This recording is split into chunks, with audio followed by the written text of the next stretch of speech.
Everybody, this is Tracy here with another edition of A View from Tracy's Point, and we are here to talk about last week's episode of Iyanla Fix My Life, which was about a birthday party that went horribly wrong.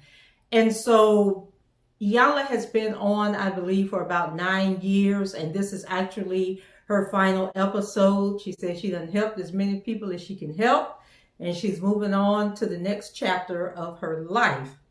And so this episode, I boohoo cried through the entire episode. I had to go back and rewatch this episode at least 3 times to get through the whole thing. And because I was so intrigued by it, I had to do some research and find the news articles that was on, because I knew it had to have hit the news.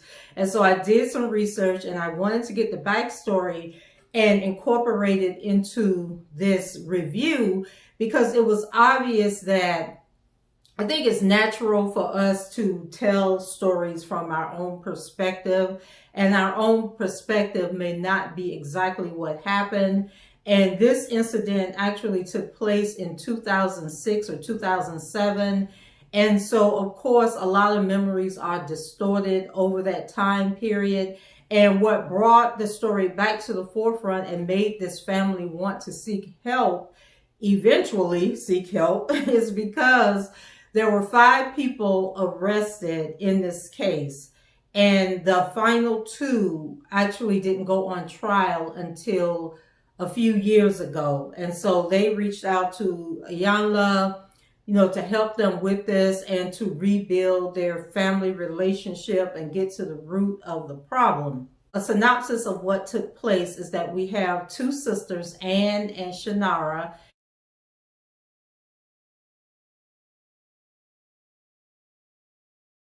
and they are probably close to their 40s or in their 40s right now, and they haven't spoken for some time or had a real relationship, whereas when they were younger, they were very, very close, and Shantara looked up to the sister Ann, like she was everything to her. And so on the day of this party that took place, they were using Ann's house, and I believe it was the cousin who was actually having the birthday party for her daughter or for her son. And so she was at the house decorating, and this is where the story gets confusing and why I want to read the news articles, because they're saying that they were all at the house and this incident happened. But in the news articles, it appears that the cousin was at the house with her son when these people came into the home, through the back door or something. And so, long story short, there was a shooting. The cousin and her son were killed.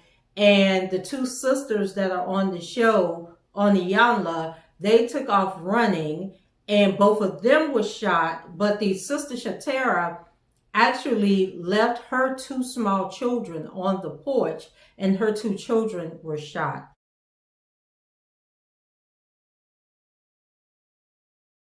And so just a very traumatic event in their lives. And unfortunately, this type of thing is quite common, especially when you're dealing with drugs and illegal activity, because I can name 2 incidents in our city that happened. One, these people were having a party on a Friday night. Somebody knocked on the door. The woman went to the door and she was shot and killed. And then there was another story where a young lady, she was like in her 20s, and she worked nearby where her boyfriend lived.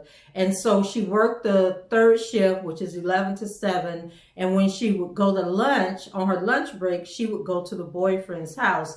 And so on this one particular night, she was at the boyfriend's house. These people came in. She hid in the closet, but I think the boyfriend ran out the back door. She hid in the closet, and then the gunman came in and they killed her. And so it happens a lot. And I kept looking at this family and thinking, dang, they look familiar to me. But then I feel that way about a lot of people that are on Iyanla. Like, dang, I think I know these people. But it turns out that they're actually from Florida and that this incident happened down in Miami. And so as Iyanla is closing out this show, Fix My Life, she's focusing on mother relationships and how the mother's secrets ultimately impact the children. And so Ann and Shantara's mother was also on the show, and I believe her name was Annette. And so Annette, you know, she's a nurse, and she was sitting up there. I don't know if she was just detached from the situation or if it just hasn't clicked in her head what has taken place, but she was sitting there, you know, talking about how her husband was a construction worker and then he sometimes dealt in drugs. And so Iyanla was like, no, it doesn't work that way because your decisions as a mother has impacted your children. So Ann, we learned, was dating a drug dealer, and she felt that the people who came to the house for the home invasion were actually there after her boyfriend and because they thought that there was money in the house. Then we learned that Shantara was also dating a drug dealer, and she said she thought it was cool to date the drug dealer because Ann was dating a drug dealer. And then we back the story up some more and we find out, you know, that their father was actually a drug dealer. And I believe he is currently incarcerated for being a drug dealer. And so the mom, which was so surprising because she was sitting there really looking like somebody's mama. She didn't look like somebody who would be in the drug game, who would be involved with a drug dealer. And so she still hasn't come to the reality of what her situation was. And as she was telling her story, she said that, you know, the man did construction work, but then he also dealt drugs. Then she said he went to prison, and then she used that as the opportunity to go back to school, get her life together, you know, get her nursing degree. And then I guess he got out, but then he went back to jail again. And she felt that that was her escape, that now it was time to move on with her life and get away from him. But she abandoned her children in the process of doing that. And I'm sure by then they were older, but she still like separated herself from these relationships. And so then Ann tells her story and said that she knew her dad was a drug dealer and that she used to ride with him, go on drug runs and all kinds of stuff. And then when her dad was incarcerated, she became a stripper. And then I guess that's how she met the guy that she was involved with. And so the mother just seemed to like not be concerned about that. And so if you followed my channel for a while, you know that the father of my two oldest daughters is actually incarcerated. He was arrested and charged and convicted under the drug kingpin law. And we're currently trying to find out if he's going to be released because Donald Trump, for what it's worth, signed into law this thing called the First Step Act, which is basically overturning these life sentences that these drug dealers received during the crack cocaine era. And so when I dated him, he wasn't a drug dealer. He was a cook at a barbecue joint, and he did security at a nightclub. But when I'm the type of person that when I step away from a situation, I step away from a situation. And so when words started circulating on the streets that he was dealing drugs and that he had taken over, there was another family that had been arrested. And so allegedly he took over their drug business. And for me, that was it. Like, you're not going to see my kids. We ain't going over there. We're not going to get caught up in that. And I can remember running into his current girlfriend in Pizza Hut one day, and we exchanged words. And I was trying to tell this girl, like, I don't want him. I don't want that lifestyle. And if you are smart, you would get yourself out of that situation. And when he was arrested and his organization went down, she had a baby. They had just had a baby, and this young lady was sentenced to like 20 years in prison. And by the grace of God, she did her time. She did, I think part of her sentence was actual jail time. The other part was in a halfway house type situation where, you live in this house or whatever, and then you work, but you're still incarcerated because you can't go home to your family. But now she's out, she's married, she's restarted her life, has a good job and everything.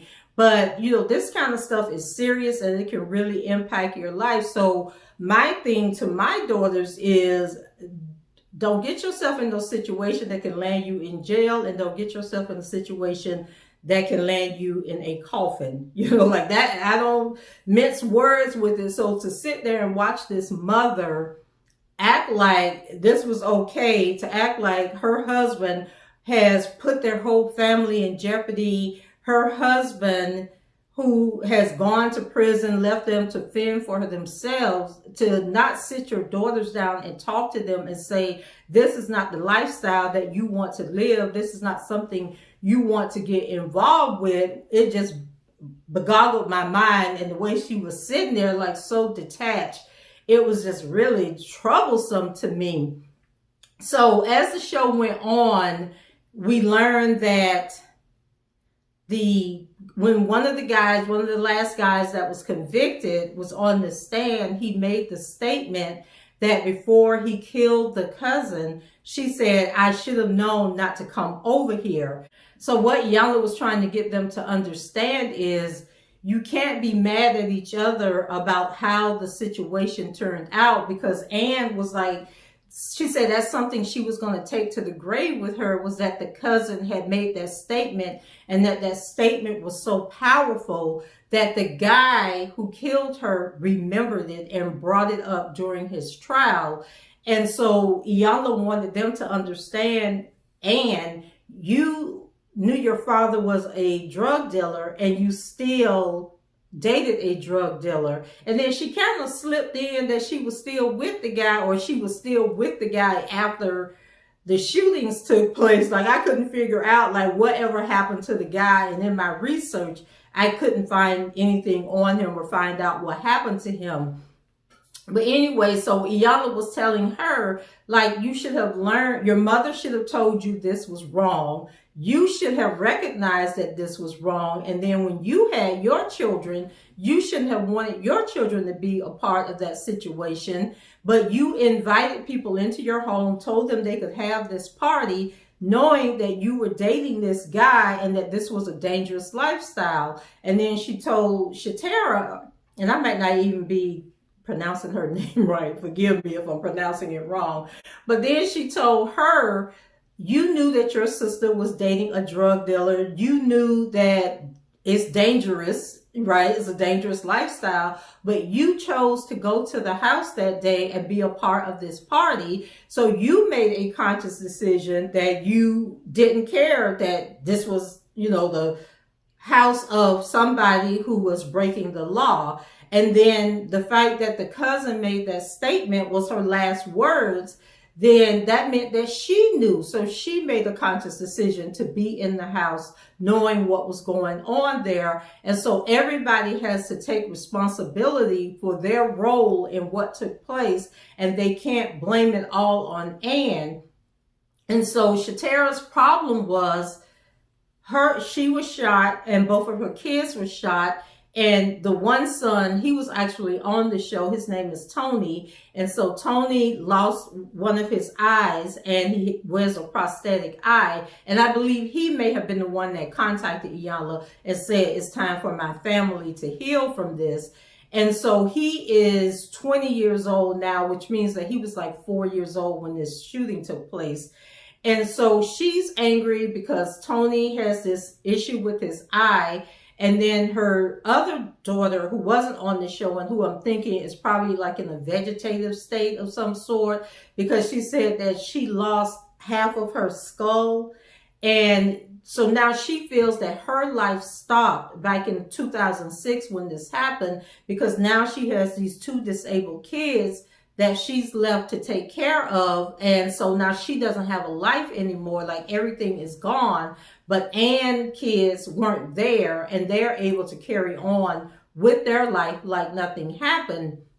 And so Iyanla asked Ann, well, how did it come that you're having a birthday party for children and your children weren't there? And so Ann said that the one child was supposed to come, was off somewhere, maybe having a practice or lesson, but was going to be at the party by the time the party started. And then her other child spent weekends with her father, and that's why she wasn't there. And so Iyanla was looking kind of suspect, like I was, because I'm thinking, if there's a birthday party for your cousin, I'm sure the father would have been like, okay, you can go to the party. You can have her this weekend to go to the party.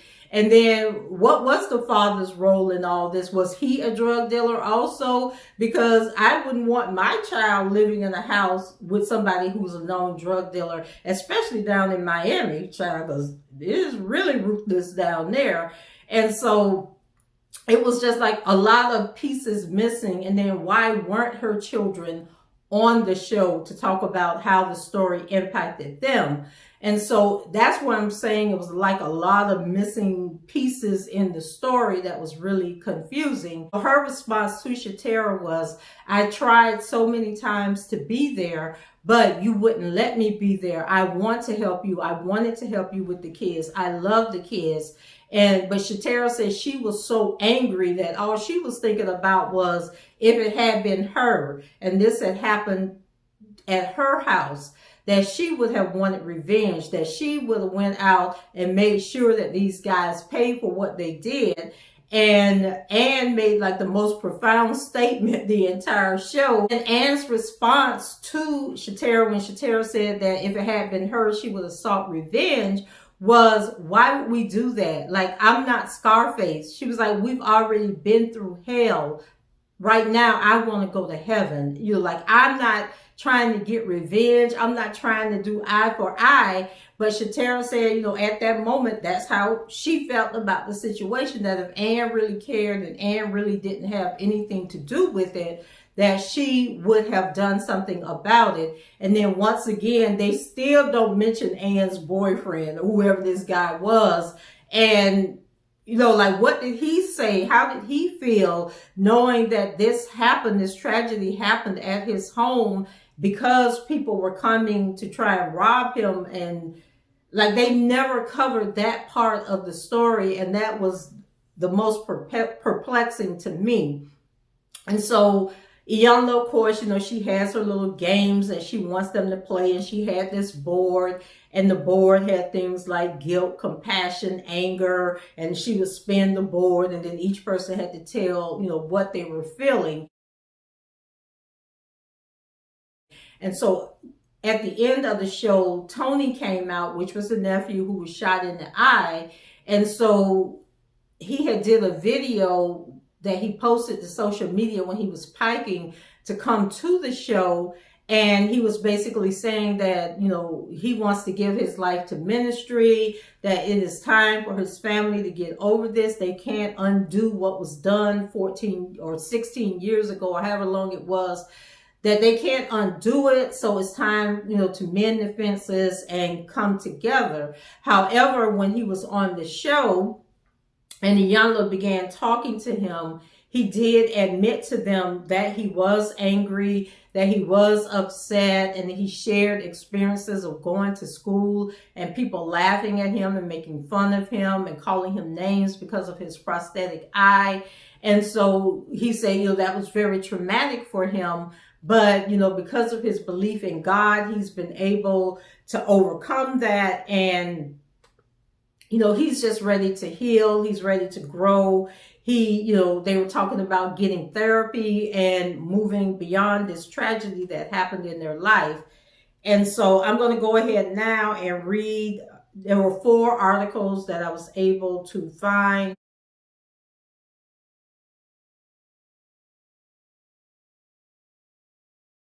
Okay, the first one says, 5th suspect in birthday killings held. The 5th and final suspect in the murders of a mother and her young son during his birthday party at a Miami-Dade County home last month was found Friday afternoon hiding under a bed, authorities said. Jose Estache, 26,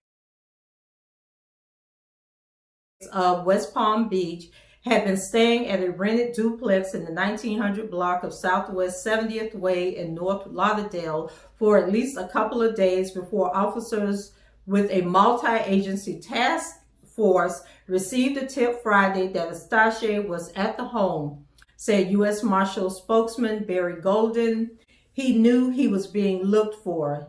No one was with Estache in the duplex at the time. Estache's arrest capped a series of raids in Broward County that began Wednesday when investigators, in their search for the suspects, uncovered weapons caches at homes in the 1500 block of Southwest 3rd Street in Fort Lauderdale, the 4100 block of Lakeside Drive in Tamarack, and the 1500 block of Northwest 58th Terrace in Sunrise, Golden said. Sean Condell, 26, of Tamarack, Ryan Matthew Samuels, 20, of Lauderdale Lakes, and Bijan Lee, 18, and Damian Lewis, 23, whose addresses were not available,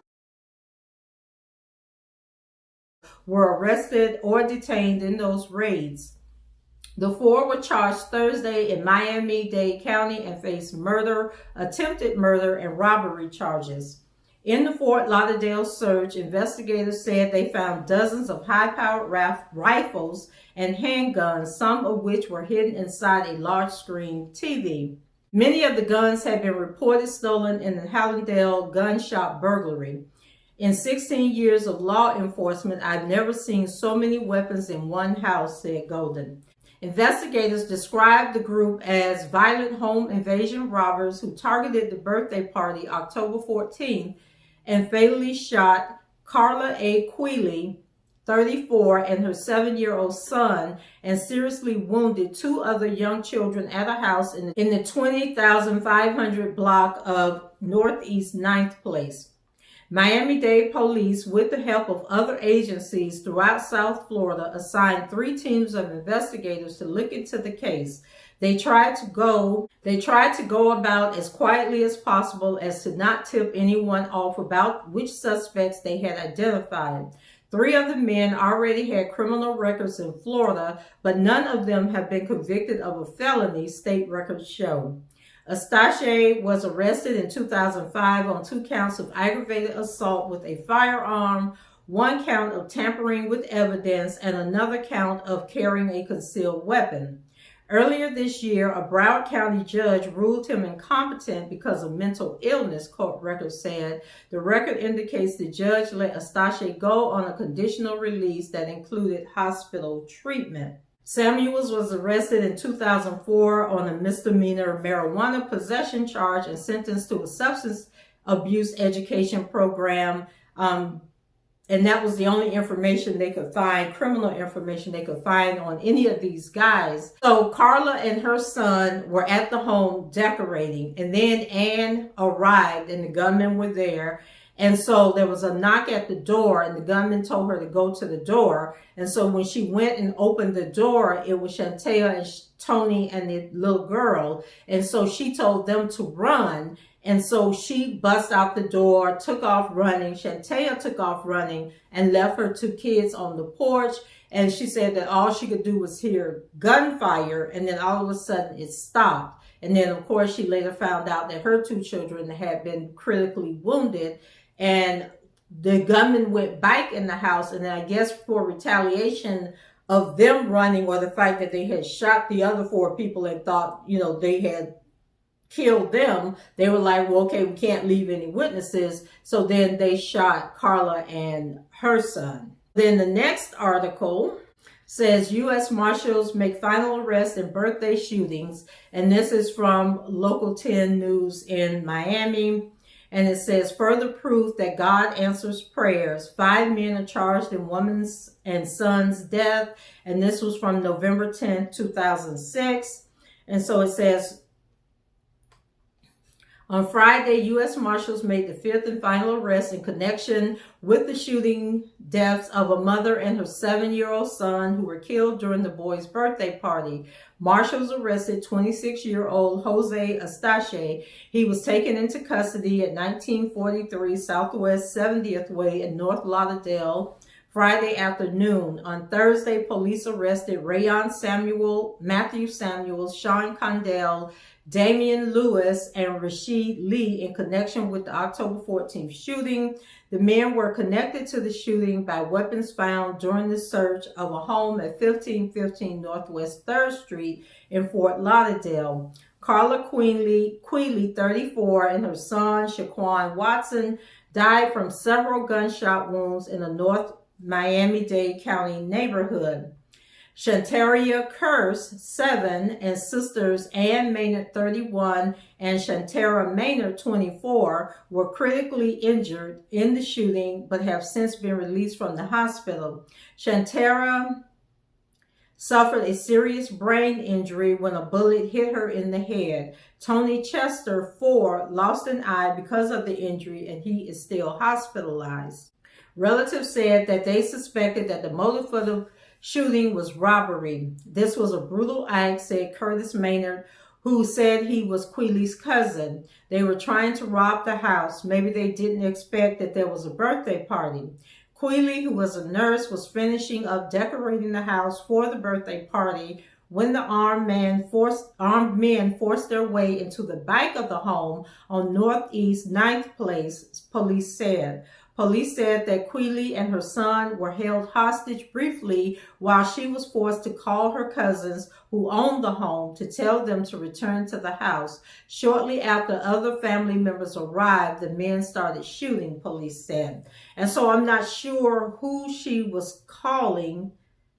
Maybe she was there by herself and then she called Ann to tell Ann to come to the house, and that's how Ann showed up with the gunman there. And then Shantara showed up, knocked on the door, and Ann tried to escape, which, you know, like Iyanla said on the show, when you're in the middle of a situation like that, you really don't know how you're going to respond because, you know, people were blaming Ann for running, you know, trying to escape and leaving Carla and the little boy there. And then Shantara said that she ran out, you know, she ran after Ann because she had always followed Ann, you know, Ann was her idol. And so she figured if Ann ran, then she was supposed to run. And not once did she think about she was leaving her children there, you know, for something to happen to them. And then, you know, Iyanla pointed out to the mother and said, just how you abandoned your kids once you got your life together and decided to leave your husband, you taught your children to abandon their kids. And I was like, Lord Jesus. And it's like, you don't know, like most of us, especially mothers, would say, I would make sure my kids are okay first. It's like when you're in a car and you think you're going to get in an accident, you slam on the brakes, but you do your hand like this to protect your children, right? And so you would think in a situation like this, you would have those same instincts to grab up your little kids and to take off running too, not to just say, oh my God, my sister said run, so I'm going to run and not be responsible for my kids. And so I think that the detachment that the mother had as a mother to her children, she passed that same detachment on to those children to make them not, you know, even as adults, to not think a mother is supposed to protect her children first and then seek safety. Okay, so here is an article from October 30th, 2018. It says a Florida man has been sentenced to life in prison for fatally shooting a woman and her 7-year-old son during a robbery at a Spider-Man themed birthday party. The Miami Herald reported that 37-year-old Astache was sentenced Monday. Jurors found him guilty earlier this month of first-degree murder. Authorities said Astache and 4 others targeted a Miami-Dade home in 2006 because they mistakenly thought a man named Haitian Pete dated the homeowner and stored drug money there. So see, when you find out these jokers dealing in drugs, you got to cut ties. Don't have nothing to do with it, because nobody should have known where Ann lived at to even be trying to, stage a robbery. Like Haitian Pete didn't protect her very well, because she should have been somewhere, in a gated community somewhere. And so Shaquan Watson and his mother, Carla Queally, were fatally shot during the robbery. 2 other women and 2 children were wounded. Sean Condell previously was sentenced to life in prison for first-degree murder. Rayon Samuels, Bijan Lee, and Damian Lewis were sentenced to 20 years each after pleading guilty to second-degree murder. And so during the Iyanla show, Ann and Shantara got into it, about how much time, because she said, I think Shantara said that they received life sentences, and then Ann told exactly. So Sean Cordell got life for first-degree murder, was sentenced to life for first-degree murder, and then they say that the Eustache guy was sentenced. They say he was sentenced to life in prison also, but Ann had pointed out some differences in the sentences, and maybe the Eustache guy had like another charge attached to it. Sort of like with my kids, that he got like 4 life sentences, and then he had some 20-year sentences and some 10-year sentences and a 30-year sentence. And that seems to be the confusion right now with his release. I believe according to him, because I can't find no information online, but he's telling some of the kids that the life sentences were overturned, but he had a 30-year sentence, and he's currently in the last year or 2 of this 30-year sentence, and then he'll be able to come home. And I guess I probably should reach out and find out exactly what's going on. But that sounds like what may have happened in this case. Like there were some additional charges, and they're not covering them in these stories. And then the 4th story is about the Sean Cordell guy. And his trial was actually about 6 months prior to the Eustache guy who I just read. So this was from April 3rd, 2018. And it says, a decade later, the case of a mass shooting at a birthday party finally goes to trial. And it says, defendant Sean Condell sits in the courtroom during the first day of his trial on first-degree murder charges in the shooting death of Carla Queally and her 7-year-old son, Shaquan, at his birthday party in October 2006. And I know all these stories sound relatively close, and you're probably like, why does she keep reading these stories?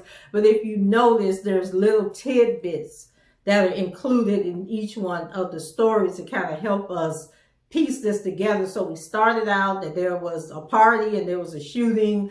Then we find out, that the men entered through the back, that Carla was in the house by herself. She called Ann arrived, and then she called Shantara arrived. And then we learned about the Haitian Pete guy, that he probably didn't live in the house, but it was the girlfriend's house, and the people knew about that. So that's why I'm reading each one of these stories, so we can get a little more information about each. And so it says, when Sophia Alexis arrived for a 7-year-old's birthday party featuring a Spider-Man theme in North Miami-Dade, she spotted a friend lying wounded on the ground outside a suburban home. So that's another tidbit. Barely audible, Shantara Maynard asked Alexis to check on her 2 children near the porch. They were bleeding, Alexis testified Tuesday. Alexis frantically ran to the backyard to search for another friend, Carla Queally. She found her inside the house next to her son, Shaquan, the birthday boy. She was lying on the floor, she recalled. Her arm was shaking. I said, Carla, get up. Alexis was the first witness to take the stand in the death penalty trial of Sean Condell, 34, who is charged with murdering Queally and her son execution style more than 11 years ago. Miami-Dade police say Condell told detectives that he shot them at close range so they could not identify him. He and 4 others targeted the North Miami-Dade house in a robbery ambush because they mistakenly believed there was a safe full of cash inside. Quealy and her son, Shaquan, were not the only victims of the mass shooting at the boy's birthday party on October 4, 2006. According to the state's attorney's office, sisters Shantara and Ann Maynard, along with Shantara's 2 children, were shot point blank in the head but survived the horrific ambush that spurred a massive police manhunt for the killers. Condell's partner, Jose Astache, 37, who is accused of shooting the 2 sisters and 2 children, will be tried separately. 3 other defendants charged in the bloody robbery attempt, Rayon Samuels, Bijan Lee, and Damian Lewis, pleaded guilty to second-degree murder, received 20-year prison sentences, and are expected to testify against Condell as well as Astache. Samuels was the driver who took Condell and Astache over to the home in the 20,500 block of Northeast 9th Place, prosecutors say. Condell's first-degree murder case took more than a decade to reach trial before Circuit Judge Ellen Sue Venzer because of the difficult cooperation deals and voluminous witness depositions. At Tuesday's trial, prosecutors said the 2 robbers broke into the North Miami-Dade home armed with 3 guns, flex cuffs, and gloves, and demanded to know if a man named Haitian Pete was keeping a cash-filled safe in the residence. They thought Haitian Pete was the boyfriend of Ann Maynard, who owned the home. Prosecutors portrayed Condell as a cold killer who confessed to shooting Quealy and her son at close range as they cried after Astache shot the Maynard sisters and the 2 other children as they tried to escape during the home invasion. The joy of that day ended when Sean Condell pointed his gun at the mother and her son, Assistant State Attorney David Gilbert said to the Miami-Dade jury during opening statements. Bang, bang, bang, bang, bang, all 6 shots, not 1 shot missed. Gilbert called the shootings a moment of hell that led to initial confusion over the identities of the 2 gunmen who ambushed the house. An off-duty officer who lived in the neighborhood heard the gunshots, assisted the victims, and helped Miami-Dade detectives with their investigation. The off-duty cop saw Astache flee the house and run across the street, Gilbert said.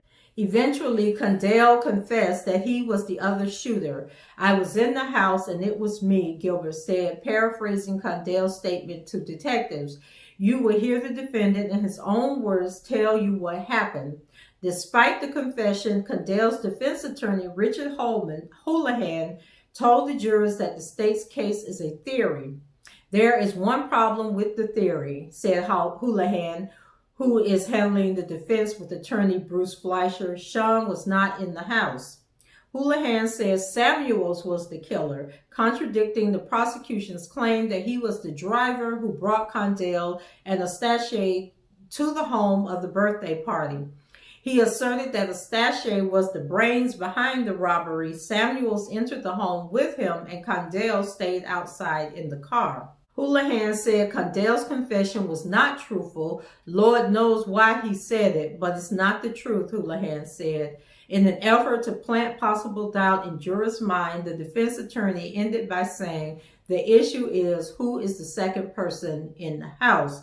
And so that's probably why, even though he couldn't prove that his client was innocent, he did launch enough doubt that spared him the death penalty. And so that's why they both ended up with life in prison. So, like I said, guys, I've been watching Iyanla, like I said, since the beginning. I'm sad that the show is coming to an end because she has had some good shows. But this show right here, that one with the Mitchell brothers, that was, oh my God, I think that was like 4 episodes, and then they had to come back for a follow-up. There was one more, the Kamaya Mobley story was very emotional. But I think this one here would be my top. Like, if those are my top 3, this was my top because I cried through this whole episode and I just felt so much hurt and pain for these women. And I still don't think we know the whole story. And I hate the fact that Iyanla stopped doing the multi-part episodes so we can get the nitty-gritty of what really went down, and that in this final season she's packing everything into one episode. And that's really why I haven't really covered any of the other shows in this season, because I just felt like they were rushed and there was a lot of information that was left on the table that, you know, took away from, you know, them getting from the problem to their healing. And I may go back and review them, I may not, but I definitely wanted to talk about this and, you know, just relay that the important message is we are all responsible for ourselves, no matter who we meet, who we fall in love with, what our connection is. We have to put self first and do what's best for us, do what's right for us.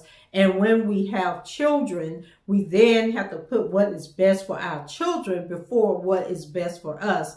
And had Ann and Shantara and their mom did that, then none of them would have been caught up in this life cycle of dating drug dealers and putting themselves in a position where somebody enters your home that is so heartless and so hateful and so spiritless that they will gun down innocent people and innocent children. Like, we're not talking about teenagers, we're talking about children that were 4 years old, 7 years old. Like, how unconscionable is that? So go ahead, leave your comments below, rate the video, and subscribe to the channel if you haven't done so. And until the next time, I shall talk to you guys later. Bye-bye.